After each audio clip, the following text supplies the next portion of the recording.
Since the mid-1800s, Adelaide's mammal diversity has fallen by more than a quarter. New York City has lost nearly half of its native plants, and at least 25 species of butterflies have disappeared from Rome. Our concrete jungles can be hard on wildlife, but there are plants and animals that survive, even thrive, in them. Some lucky species happen to be naturally suited to cities. For instance, English ivy and rock pigeons climb and roost on vertical structures like trees and cliffs anyway, so brick walls and sky-high ledges are fine substitutes. And omnivorous raccoons thrive on an endless buffet of everything from corn chips to cockroaches, helping them live 10 times more densely in cities than in woodland habitats. Natural flexibility can also help animals cope with the stresses of metropolitan living.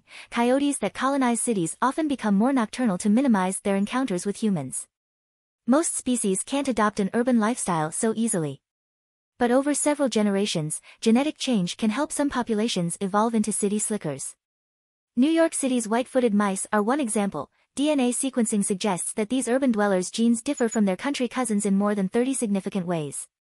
We don't yet know exactly what effects these changes have, but we know they've shown up in genes involved in fighting disease and processing toxins, traits that likely help mice survive in crowded landscapes. We usually think of evolution as a slow process, so evolving fast enough to keep up with urbanization may seem like a tall order. But when a big challenge springs up suddenly, an uncommon trait that helps individuals cope can become the genetic norm surprisingly fast, especially in speedy breeders, because those without it may not get a chance to reproduce.